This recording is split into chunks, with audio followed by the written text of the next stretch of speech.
Hey everybody, Ian Lee here. In today's video, I'm going to be talking about rerouting or rethinking a line that you're working on for clarity and for better understanding of the line. Now, let me get into what I mean by that. I have a student who, she's probably a couple years into playing now, and we were learning a fiddle line. I think it was off a Dixie Chicks song, or the Chicks is what they're calling themselves now. I think it's off the tune Ready to Run. And I can't remember the exact details of the lines. I'm not going to play it exactly like the record, but it'll be close enough.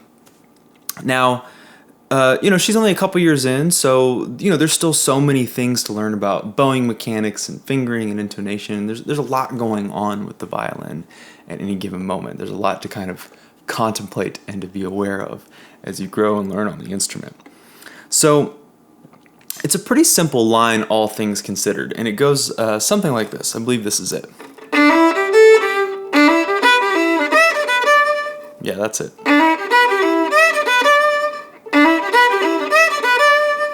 Okay, so there's the line. Now, for an experienced violin player, fiddle player, not a complex thing to do, but if you look at some of the subtle mechanics going on, it actually is a complex thing to do. So you've got this little slur, and then you're just string crossing, right? So just a quick, and then back down, and then you have to land that fourth finger in tune, right? And then you got some of these slurs in here, and then so you have to stay in tune, make sure that your bow's feeling good, making sure you're relaxed. There's a lot going on. And she was having trouble with just playing the line, not even fast, but just clearly, and executing it just in a nice, orderly fashion, for lack of better words. So I'm a big fan of taking things that we're having trouble with and continuing to break them down to their bare minimum and taking out as many little excess elements as possible. And we've been having some intonation problems. I mean, this student of mine has been having some intonation problems. And so we've been just trying to hash those out.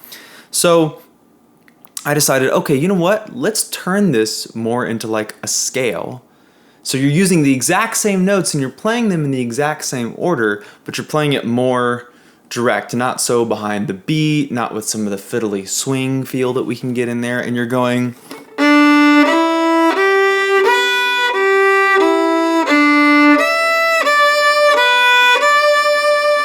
And the moment she did that, she played every note completely in tune, and everything fell right into place.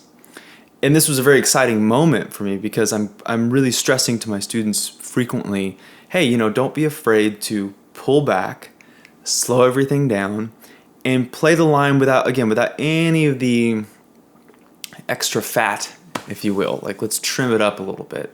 And we saw some pretty immediate results in that. Now, I haven't worked with her on that line since I gave her the time to work that out. But I imagine if she's really taking the time to move through that piece of music with that kind of function,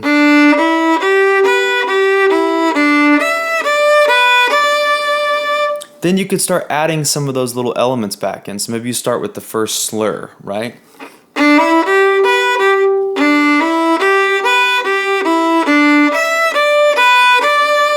Okay, and then we can add the next slur, which I believe is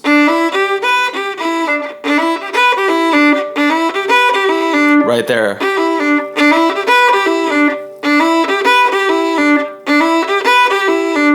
Okay, and then we get into that pinky, which you can kind of slide into, and it's got kind of this, it's got a lot of tension in its rhythm because you hold it a little longer. Not longer, but just you kind of, wah-ba-da-da. It's not ba-ba-da-da, which is very classical sounding, which isn't a bad sound, but it doesn't have that fiddle sound that we're looking for. Wah-ba-da-da versus ba-ba-da-da. I hope you guys are hearing the difference there. So my point in this, before I go rambling on for too long, as I can and will do, is when you're working on a line and you're having trouble, don't be afraid to break it down to just very simple means. Maybe you could even, if there's a rhythmic thing that you're working on, you could just play that rhythm just on your bow, just on an A string. Whatever it is. Or maybe you can know what strings you're having to cross in the music. So I could go,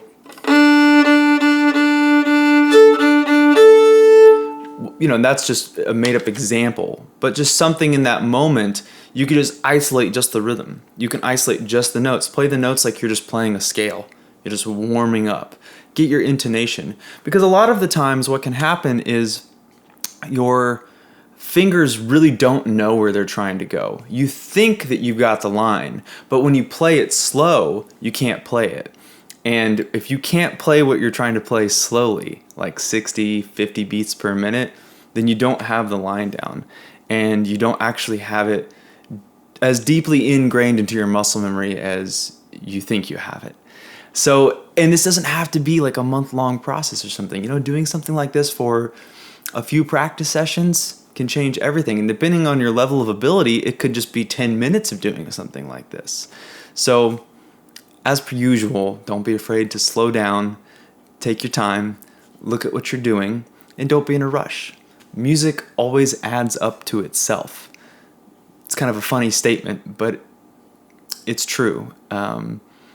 Music is always supporting yourself. So by learning one line really well, you're actually supporting all the other lines you're going to learn in the future, and you're not missing out on anything by not learning that one line really well.